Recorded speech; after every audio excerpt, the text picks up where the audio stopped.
We're here today to talk about mostly about birds, because Otta is very excited to have Kip on board for our first Easter birding trip this coming Easter weekend. We're going to be going to Lake Magadi, Ngurumani Escarpment and Lake Natron over the 4 days of Easter, and we invite you all to join us, and details will be shown at the end of this video. So first of all, we're going to introduce Kip. So tell us a bit about yourself, about your experiences as a bird guide, how long you've been working in tourism and things like that. Yeah, thank you so much. My full names are James Kiptoo, and well, the birds thing has been in me for a very long time, since my primary school, because I used to be a scout, and it happened that they chose me to be a scout leader. So we used to go camping a lot, and also being a leader, I used to talk to the crowds, the students. And then one time or so, we used to go outing, and we were making like camps, but it was not real tents. We were using like polythene papers, and so from there I started gaining experience. So after my primary school, I went to high school, and from high school I joined the wildlife clubs. That's what they used to be called. And from there we went more to studying nature and animals. So actually during that time, birds was not like any of interest, because in my culture we didn't really consider birds as something special. After my high school, I joined college, and from college, that's when we started studying more on animals, trees, birds, reptiles, and many other things that you can find in the wilderness. So the birds came into me, and from there I joined some clubs and some societies, like at the museums there is a very nice society called the Natural History Society, and with them they deal totally on birds. Apart from that, we have the National Museums of Kenya, and one of the departments in the museums is the ornithology department. That's the study of birds. So during one of the visits, we were taken to the ornithology department, so we were showed some stuffed birds in the drawers in the ornithology department. So out of that, the interest really started developing more on me. So I thought, okay, I'm liking the birds. So I was introduced to the Nature Kenya. So I've been in the Nature Kenya since '96. And when you are a new birder, you have a name. You are called a Twitcher. With the Nature Kenya, I really praise, or rather, my mentor is Flang Weno. Well, my daughter also is called Fla, so maybe she's going to be a birder in future. Now, Fla knows birds like the back of the hand. She can tell you everything. So every Wednesday we have bird walks at the museums, and the third Sunday of the month there is what is called potluck. So every Wednesday we used to come very close to her, and she used to give us binoculars. They were not nice, but then because it was our first experience, we could not even tell a good binoculars from just a binoculars. So we could use it, and we really liked it. So my first interest was when these guys were identifying birds. They could see a bird flying, and they say, "Oh, that's a pied crow." And then I was looking, and okay, pied crow, okay, fine. Now, after looking in the book, I could see, and the way they were describing it was exactly the same bird. So after some time, I started also developing the interest also, and I started spotting some few birds, and I could tell them by identifying. Now, with the birds, there are many ways of identifying them. One of them is by the call. If you hear a call of a bird, you have to tell which bird is that and which class of a bird is that. You have to tell a bird by the mode of flight. You have to tell a bird by the habitat where you're likely to see that particular bird. The mode of feeding. What does it feed on? For instance, in Nairobi, there are so many birds, like we call them scavengers. We have the marabou storks. If you go like in the city, you see them a lot. There are birds also like the sparrows. Outside here, there is a rufous sparrow, and it's even nesting on top of my window. With the Nature Kenya also, they do the ringing. The ringing is, in Europe, they say banding of birds. So with that ring, it has a lot of information. Where was it ringed? How old is the bird?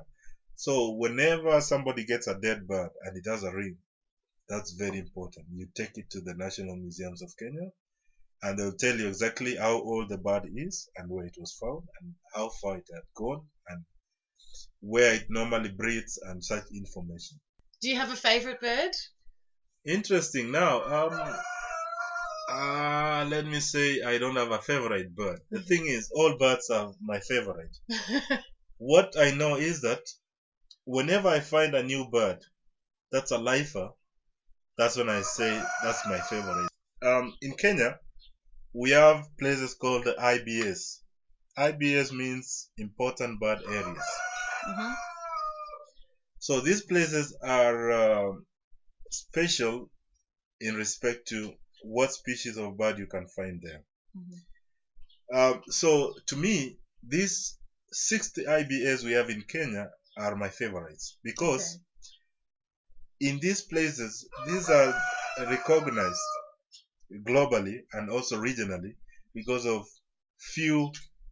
one or so many individuals that are found there. In Kenya, we have quite a number of endemic birds. For example, if you go to Kinango, that is Kinango grasslands, not far from Nairobi, also Naivasha, we have a bird called the Sharp's longclaw. Sharp's longclaw, that's endemic to that area. People from all over the world, they come to that area because of the Sharp's longclaw. When you go to Kiriaini or Mwea, for example, you have the Heinz babbler. Yeah, you have the Heinz babbler. That's the only endemic species that you can find in that area. We have the coastal part of Kenya. When you go to Arabuko Sokoke, for example, you have birds like Sokoke scarp's owl. We have Sokoke pipit, just to name a few. Now, when you go to other places like the northeastern part of Kenya, we have this special bird, the Williams lark. You don't find it anywhere else. So let's talk about Magadi at Lake Magadi around the Easter period, because that's what we're gearing up for. What's so special? Why is it such a good idea to go down to Lake Magadi and Lake Natron at Easter time? Magadi, especially to the birders, during Easter, that's when we will have received some rain. So, bearing in mind that Naivasha the Magadi is usually very, very hot. After the rains, it becomes really beautiful because of all these small, the grass and the other plants are getting green, they are getting flowers. The beehive of activities, like the bees, you'll see them sucking the nectars from the flowers. The birds will be flying in because they want to capture the first waters that just landed. In Magadi, we have the hot springs. That's one of the highlights. In Magadi, we have unique habitats. In Magadi, we have both water species of birds. But you see, before you get to Magadi itself, there are quite a number of places you need to visit. And for the birders, it's really amazing because that is when most of the birds from other areas will be flying towards that direction. For instance, this trip will be starting from Ngong Hills, right? Mm-hmm. And then after Ngong Hills, you have to drive down. So the changes of meters above the sea level is so drastic. From going down, you go up. The first stop will be at the windmill area, yeah. Mm-hmm.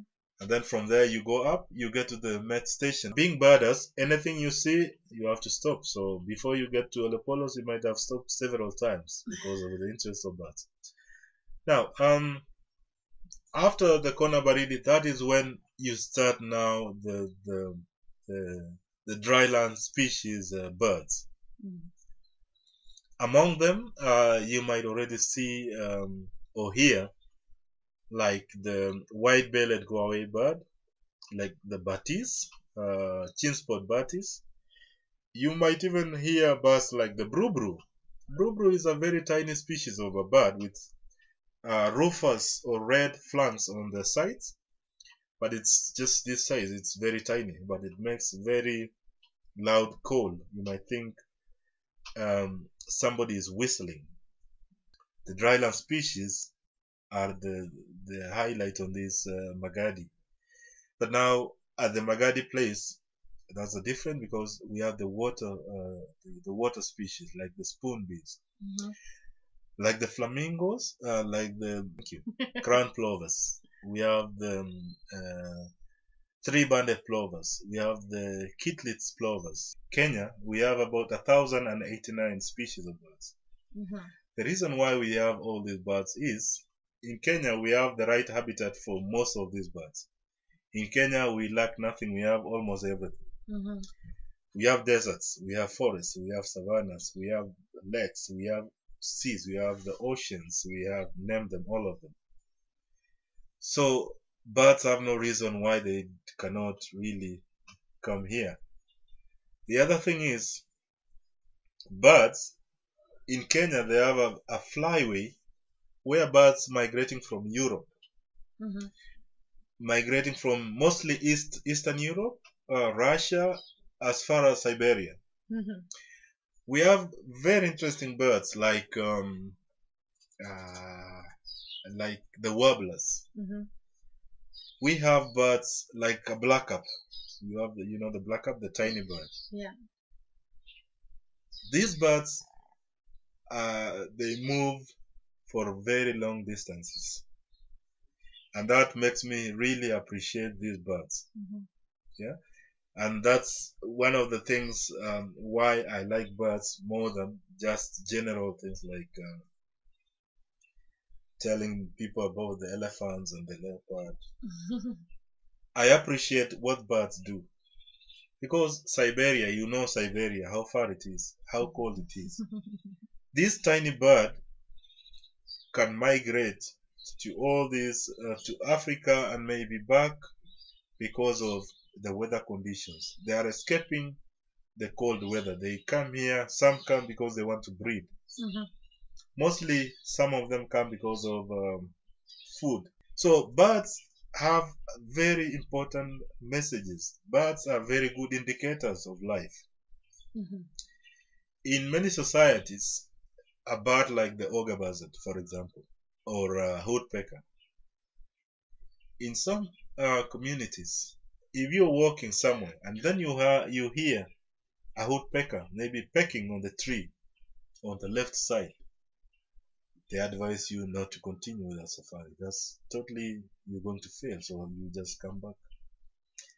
People who believe that, it worked out. But yeah, most of with the cultures they used to believe a lot in superstitions but then that is somebody's culture. You have to respect it. Yeah. The ogre buzzard. If you were walking and then you see an ogre buzzard showing you the front side, the belly, it's normally white. Mm-hmm. So they say you'll succeed. So you just proceed. Okay. I also wanted to say something about migration. Mm. The birds migrate from, I've just mentioned the Eastern Europe, Russia, Siberia, all those sides. So in migration also we have the long distance migration and the short distance migration. Mm-hmm. The short distance migration is like the local movement You know of the flamingos. You see flamingos in Lake Nakuru today. When you go tomorrow, you'll not see them. They will be either in Baringo or Bogoria. Bogoria, or even Loiden or Magadi. That is the local migration. The other migration is the vertical migration. The vertical migration is, you might see a bird in Mount Kenya, right at the top, like the Takaze sunbirds. And then the next time you go, you'll see them in Naromoro area. The reason why they are there is they are coming down to breed. After some time, they will go back to their original places because the conditions up there is not favorable for their breeding. So they have to come down. That's the vertical migration. Now, we have the long distance migration. That's like the intra-African migration. With intra-African migration is a bird like that. There are birds from southern Africa. Sometimes you see them, like now, I think they're here. The spotted thrush, like the rock thrush, they are around. We have those are from the Europe, the Eurasian bee eaters. Sometimes you hear them a lot. The Eurasian bee eaters, I think you know them. I think so. After some time, they disappear. Now we have the Palearctic migration. Now your birds that bring children, they come here and then they go back. Those are the stocks. And then we have the birds that migrate from Madagascar. You know, Madagascar is a unique kind of habitat also. So Madagascar, that's a different migration. They call it Malagasy migration. Those are Madagascan. They come here like the Squaku herons and the rest. So they come here and then they head back.